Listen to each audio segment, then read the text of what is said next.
오늘 말씀의 제목은 하나님을 경외하는 삶입니다. 말씀은 창세기 45장 1절로 28절, 요절은 5절, 7절, 8절 전반절이 되겠습니다.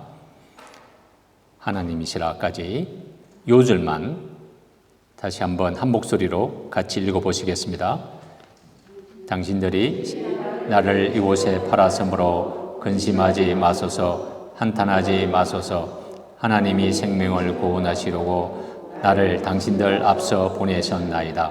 하나님이 큰 구원으로 당신들의 생명을 보존하고 당신들의 후손을 세상에 두시려고 나를 당신들 앞서 보내셨나니 그런즉 나를 이리로 보낸 자는 당신들이 아니요 하나님이시라. 잠시 기도하겠습니다. 하나님 아버지 감사합니다. 지난주에 이어서 다시 하나님을 경외하는 말씀을 들고 이 자리에 섰습니다. 이 말씀이 결코 쉬운 것은 아닙니다. 우리가 오랜 동안 신앙생활을 하면서 늘 부딪히는 문제, 그렇지만 이것에 대한 깊은 문제의식이 없어서 그냥 살아왔던 지난 날들을 돌아보고 오늘 말씀을 통해서 이 말씀이 나에게 어떻게 적용되는지, 무엇보다 하나님께서 부족한 저를 불쌍히 여겨주셔서 저의 심령에 다시 한번 이 말씀을 새겨주시옵소서. 제가 일생 동안 이 하나님의 말씀을 붙들고 살 수 있기를 소원합니다. 또한 함께 머리 숙인 예찬 공동체와 이 시간 함께 예배드리는 모든 주의 백성들에게 이 말씀을 심령으로 받을 수 있도록 주님께서 신령한 은혜를 부어 주시옵소서. 오직 성령을 의지합니다. 성령께서 친히 역사하시고 이 시간 말씀을 듣는데 방해하는 모든 어둠의 세력들은 내가 나사렛 예수 그리스도 이름으로 명하노니 한 길로 왔다가 일곱 길로 쫓겨갈지어다. 우리의 말씀 마음밭에 오직 주의 성령께서 은혜를 부어주셔서 잘 일구어놓은 마음밭으로 만들어 주시옵소서.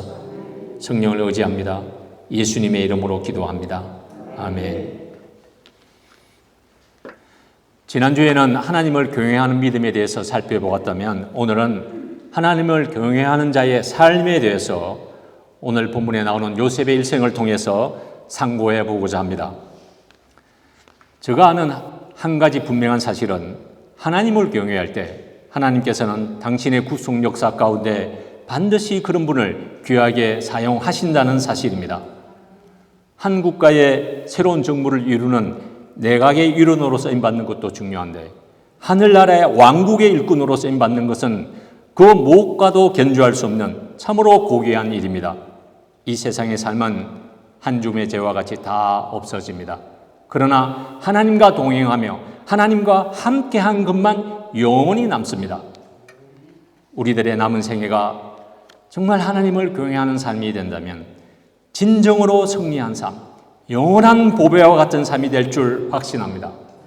오늘 말씀을 통해서 우리들의 삶이 하나님을 경외하는 삶으로의 방향 전환을 이루어서 가장 보배로운 이 땅의 삶이 되시기를 주님의 이름으로 축복합니다. 창세기에서 요셉을 이해하려면 37장부터 살펴보아야 합니다.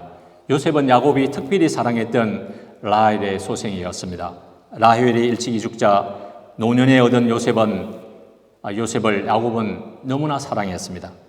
어떤 형제들보다 더 특별히 사랑했습니다. 그래서 요셉에게만 채색 옷을 지어 입혀줄 정도였습니다.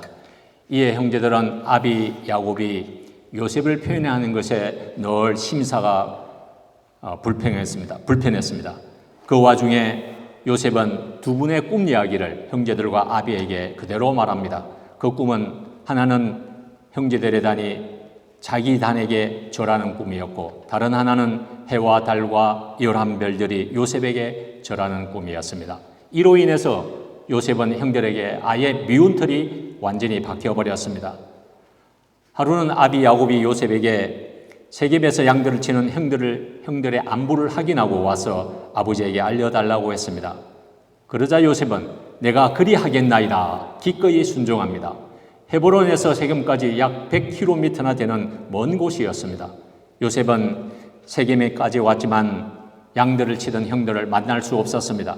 어떤 사람이 요셉에게 세겜에서 형들이 도단으로 갔다고 말했습니다. 세겜에서 도단까지는 약 21km 떨어진 곳이었습니다. 보통 사람들 같으면 강도의 위협과 명수들의 위협이 난무한 곳인데 선뜻 가기가 쉽지 않습니다. 아비에게로 돌아가서 형님들이 다른 곳으로 가서 그냥 돌아왔습니다. 할 만도 하지 않습니까?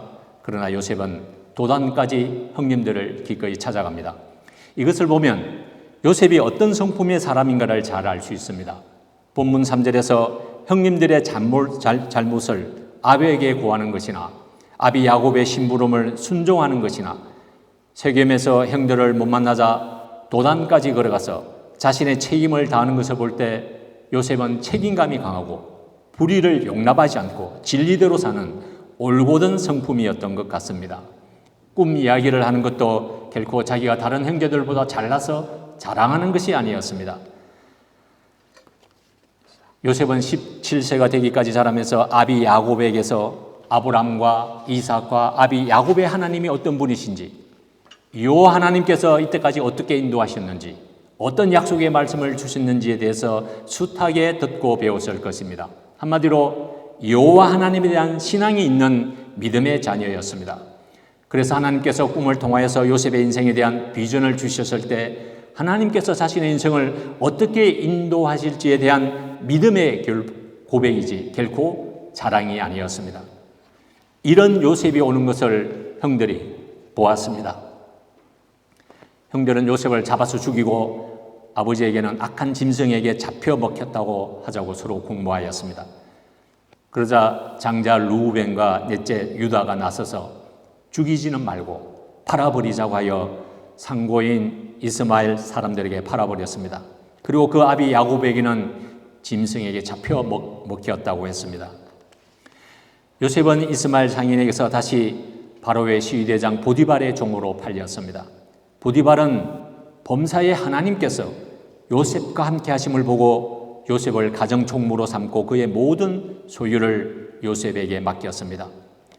요셉은 거기에다가 용모까지 준수하니까 보디발 여사가 요셉을 늘 유혹했습니다.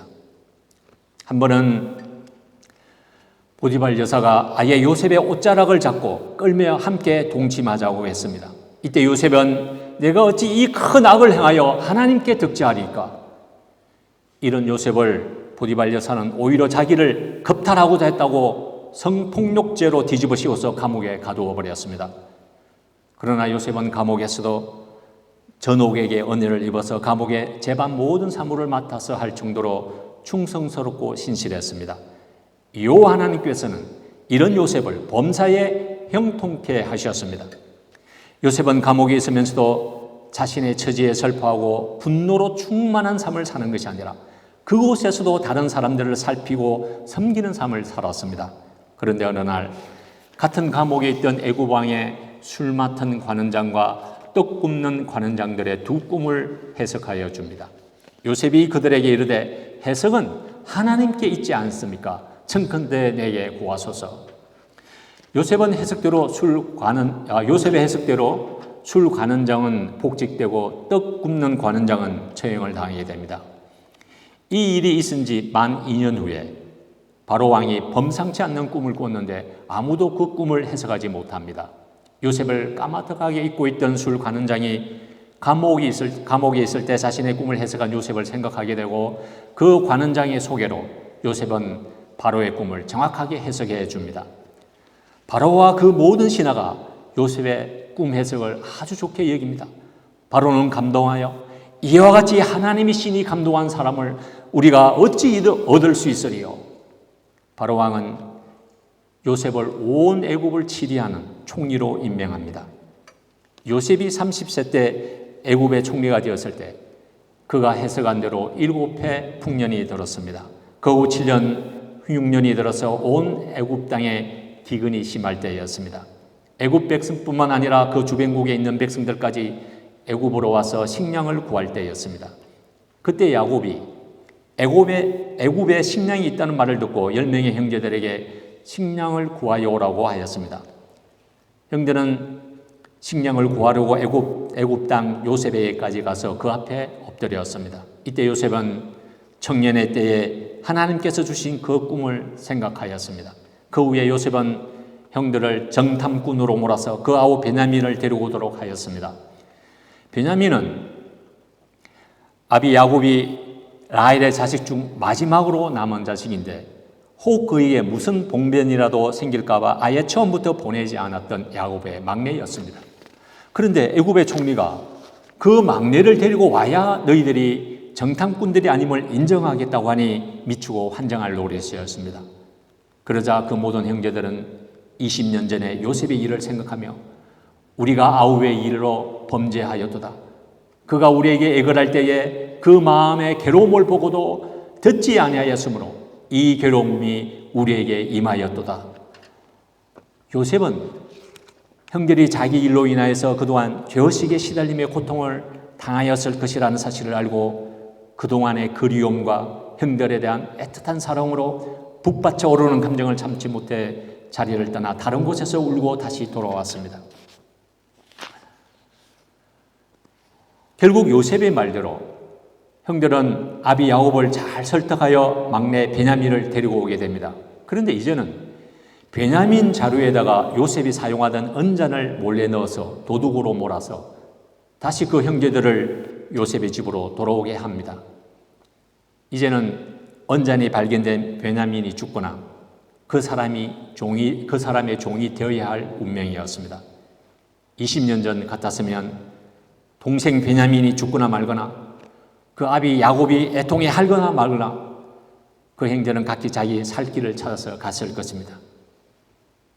20년 전에 구덩이에 요셉을 집어넣고 미디안 상인에게 파는데 앞장섰던 유다가 나서서 베냐민이 여기에 잡혀 있으면 왜 안 되는지, 지금 고향에 계시는 자신의 아버지가 어떤 상태인지 구구절절히 정말 눈물의 호소를 합니다. 아비의 생명과 아이의 생명이 서로 결탁되었거늘 이제 내가 주의 종 우리 아비에게 돌아갈 때 아이가 우리와 함께 하지 아니하면 아비가 아이의 없음을 보고 죽으리니 이같이 되면 우리가 우리 아버지를 흰머리로 설피엄부로 내려가게 하는 것입니다. 내가 아버지께 이 아이를 데리고 오지 않으면 내가 영영이 아버지께 죄를 짓는 것입니다 라고 담보하였으므로 청컨대 나를 대신 주의 종으로 삼으시고 저 아이만큼은 형제들과 함께 돌아가게 하소서. 차라리 자신이 종이 될지언정 동생 베냐민만을 돌려보내라는 형들의 간청은 결코 옛날의 형들의 모습이 아니었습니다. 이 소리를 들은 요셉은 그동안 참았던 정을 억제하지 못하고 방성대곡하며 울었습니다. 얼마나 큰 소리로 울었는지 애굽 사람에게와 바로의 궁까지 들려설 정도였습니다. 요셉은 알았습니다. 20년 동안 자기 일로 인해서 형제들이 얼마나 죄의식에 시달렸던가를. 이제는 아비와 형제들을 생각하고 그 형제를 위해서 자신을 내어주고자 하는 모습에서 하나님 앞에서 변화된 형제들임을 알았습니다. 형님들이 자신들을 팔았지만 하나님 앞에서 하나님의 섭리를 믿고 이미 형제들을 용서한 요셉은 이런 변화된 형제의 모습을 볼 때 그 정을 억제할 수 없었던 것이었습니다. 4절, 5절을 다시 한번 다 같이 읽겠습니다. 요셉이 시작. 요셉이 형들에게 이르되 내게로 가까이 오소서. 그들이 가까이 가니 가로되 나는 당신들의 아우 요셉이니 당신들이 애굽의 판자라. 당신들이 나를 이곳에 팔았으므로 근심하지 마소서. 한탄하지 마소서. 하나님이 생명을 구원하시려고 나를 당신들 앞서 보내셨나이다. 7절, 8절 전반절까지 다시 한번 읽어봅시다. 하나님이 시작. 하나님이 큰 구원으로 당신들의 생명을 보존하고 당신들의 후손을 세상에 두시려고 나를 당신들 앞서 보내셨나니 그런즉 나를 이리로 보낸 자는 당신들이 아니요 하나님이시라. 요셉의 고백 속에는 형들에 대한 그 어떤 원망이나 미움이나 분노나 정죄가 없습니다. 오직 하나님이 생명을 구원하시려고 하나님이 당신들 앞서 보낸 것일 뿐입니다.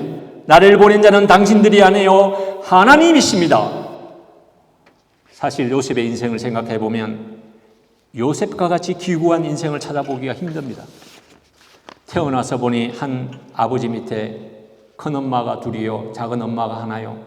자신의 어머니와 합하면 어머니가 4명이나 되었습니다.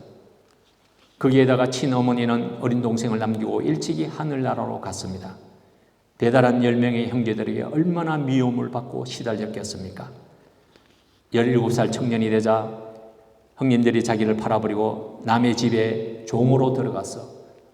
거기서도 열심히 살려고 했는데 보디발 여사가 자신을 성추행범으로 몰아서 억울하게 감옥에 갇히게 되고, 그 감옥에서조차 열심히 남을 섬기는 삶을 살았지만 2년 동안 술관원 장은 요셉에게 받은 은혜를 까마득하게 잊고 있었습니다.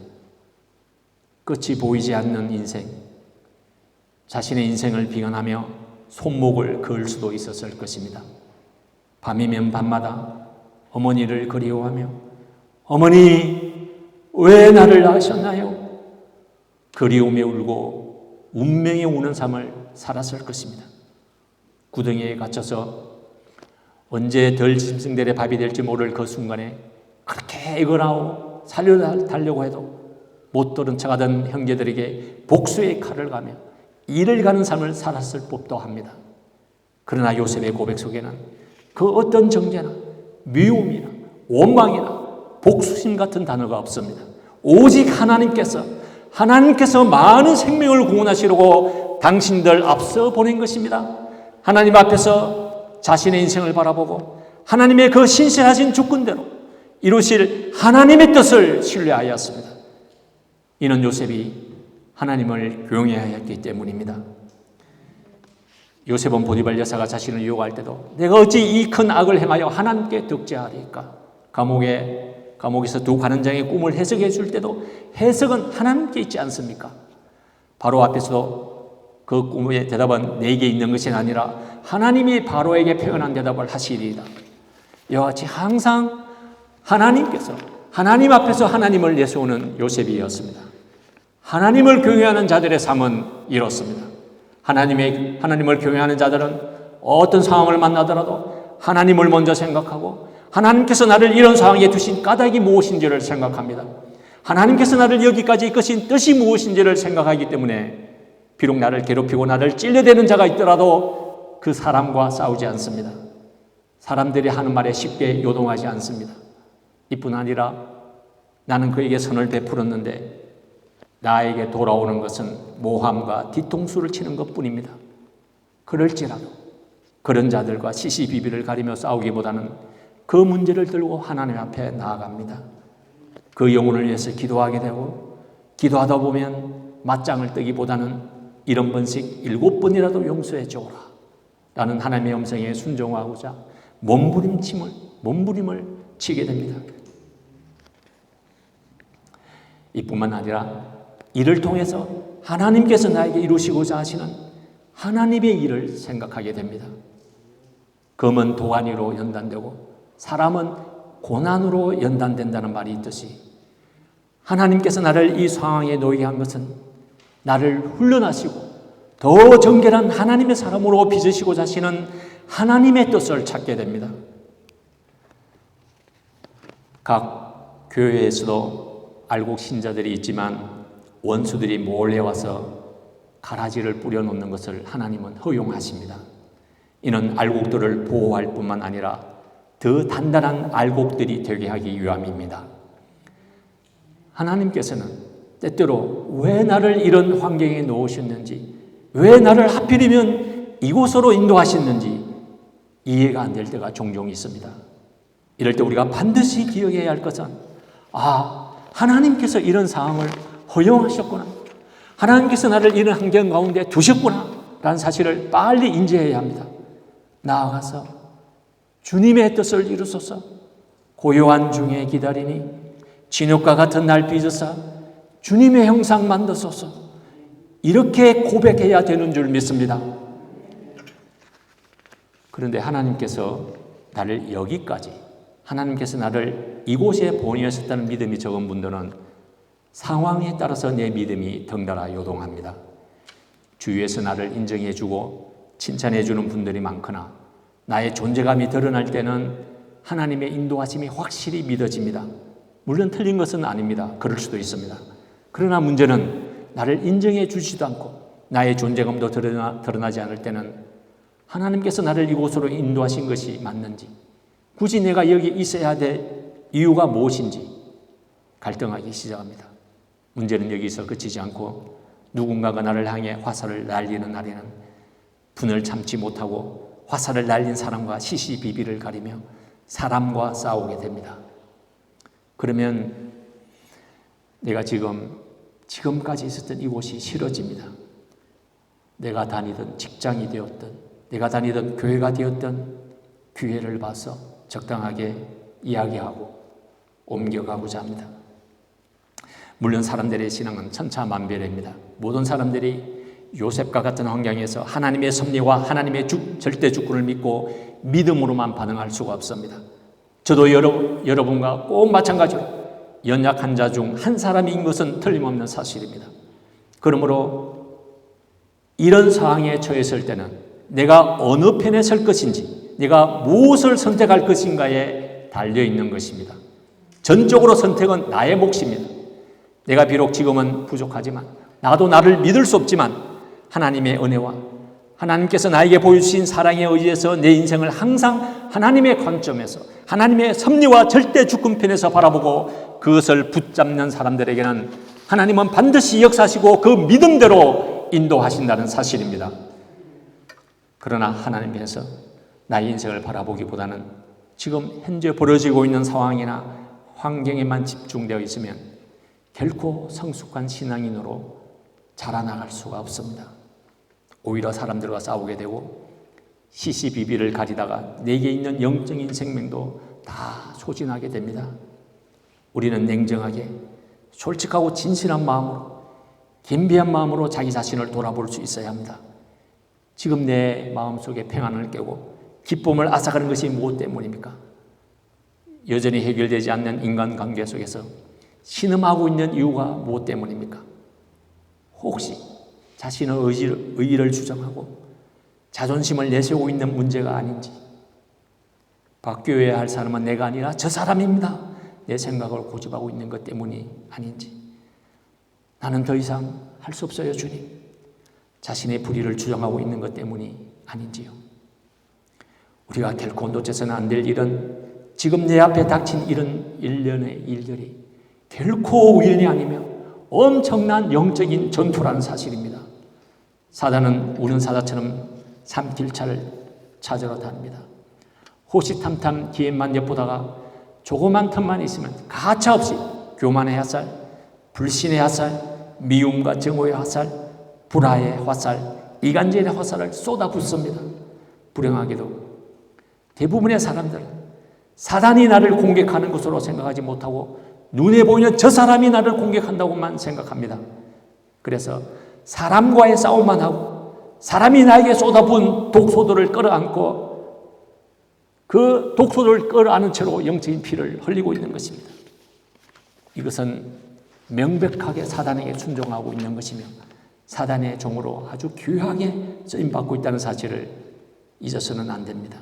로마서 6장 16절은 너희 자신을 종으로 들여 누구에게 순종하든지 그 순종함을 받는 자의 종이 되는 줄을 너희가 알지 못하느냐. 우리가 누구에게 순종하는가에 따라서 주인이 달라진다는 것입니다. 우리가 어떤 환경이나 형편이든 하나님께 순종하고 하나님의 말씀에 순종하면 하나님의 종이 되지만 사단의 속임수에 넘어가서 사단이 쏜 원망과 불신, 미움과 불평, 시기와 질투심에 사로잡혀 있으면 사단의 종이 된다는 사실입니다. 그래서 우리는 내 마음의 문을 여는 키를 잘 활용해야 합니다. 내 마음의 문을 여는 키를 쥐고 있는 사람은 내 자신입니다. 내가 하나님께로부터 오지 않는 어떤 달콤한 음성도 거절해야 합니다. 내 마음의 평안을 깨는 어떤 말에도 내가 내 마음의 문을 열 필요가 없다는 것입니다. 마음의 문을 열 키를 내가 잡고 있음에도 불구하고 왜 사단의 속삭임을 허용하고 그것을 마음에 담아두느냐 하는 것이죠. 내 영혼의 도둑인 사단은 오로지 나를 도둑질하고 죽이고 멸망시키고자 하는 것뿐입니다. 사단은 지나치게 어린 자는 절대 공격하지 않습니다. 어린 자는 용서가 될 수 없기 때문입니다. 그러나 조금만 더 성장하면 큰 하나님의 용사가 되어 하나님의 영광을 드러내고 하나님께 귀하게 쓰임받을 수 있는 그런 자에게 호시탐탐 노렸다가 아주 작은 건수만 있으면 벌떼같이 달려들어서 그 영혼을 밑바닥으로까지 떨어져 뒹굴게 합니다. 특별히 사단은 교모히 내 자존심을 부추깁니다. 그래도 너가 오라. 저 사람이 잘못됐다는 것을 말을 해줘야 되지 않겠니? 이런 마음의 생각이 떠오르면 이것이 바로 사단이 나를 넘어지게 하려고 나를 송사하는 것이구나. 사단이 지금 나를 공격하고 있구나 라는 사실을 빨리 깨우쳐야 합니다. 그리고 지체하지 말고 사단아 물러가라. 내가 너의 정체를 모를 줄 아느냐? 악하고 더러운 짓이나 나에게서 떠나가라. 나를 넘어뜨리고자 하는 이 사람에게 영적인 분노를 쏟아내어야 합니다. 이처럼 하나님 앞에서 하나님을 경외하는 자들은 눈에 보이는 것으로만 싸우지 않고 눈에 보이지 않는 사단과의 치열한 전투를 하는 삶이 있습니다. 야고보서 4장 7절은 말합니다. 마귀를 대적하라. 그리하면 너희를 피하리라. 마귀는 반드시 대적해서 쫓아내어야 합니다. 우리가 처음부터 영적인 분별을 가지고 이런 영적인 전투를 잘하기는 어렵습니다. 그러나 항상 내 삶을 하나님 앞에서 조명하고 하나님의 선하신 섭리와 절대 주권을 믿는 믿음으로 살다 보면 때로는 조개가 모래를 품고 아파서 계속해서 분비물을 쏟아낸 것이 어느덧 진주를 탄생시키듯이 하나님 앞에서 드린 나의 눈물과 나의 몸부림이 어느덧 나를 성숙한 믿음의 사람, 하나님을 경외하는 자로까지 성숙하게 빚으신다는 사실입니다. 스스로 겸비한 마음으로 자신을 하나님 앞에 세우는 자는 절대 사단에게 속지 않습니다. 높은 영광의 자리에서도 교만으로 인해서 한순간에 바닥으로 떨어지지 않습니다. 달려가는 걸음마다 하나님의 영광을 선포하며 하나님의 영광의 빛을 발합니다. 하나님은 이런 자를 반드시 높이시고 축복하십니다. 시편 기자는 128편에서 이렇게 노래합니다. 여호와를 경외하며 그의 길을 걷는 자마다 복이 있도다. 너가 내 손이 수고한 대로 먹을 것이라. 너가 복되고 형통하리로다. 너 집 안방에 있는 너 안에는 결실한 포도나무 같으며 너 식탁에 둘러앉은 자식들은 어린 감람나무 같으리로다. 여호와를 경외하는 자는 이같이 복을 얻으리로다. 마더 테레사 수녀님의 시를 묵상하면서 하나님을 경외하는 자들이 귀담아 들어야 할 덕목이 아닌가 해서 함께 나누고자 합니다. 제가 한 절을 읽고 그래도 부분은 여러분들이 한번 통성으로 읽어보시기 바랍니다. 사람들은 곧잘 비이성적이고 비논리적이고 자기 중심적이다. 너가 친절하다면 사람들은 너가 이기적이며 다른 꿍꿍이가 있다고 비난할지 모른다. 너가 성공한다면 너에게 몇 명의 가짜 친구와 또 몇 명의 진짜 적이 생길 것이다. 너가 정직하고 솔직하다면 사람들이 너를 속일지 모른다. 너가 몇 년을 걸려 만들어 놓은 것을 어떤 이가 하룻밤새 부숴버릴 수 있다. 너가 평정과 행복을 찾는다면 사람들이 너를 질시할지 모른다. 너가 오늘 베푼 선행을 곧잘 사람들은 내일 잊어버리고 만다. 이 세상에서 너가 가진 최고를 준다 하여도 그것으로 족하지 않을지 모른다.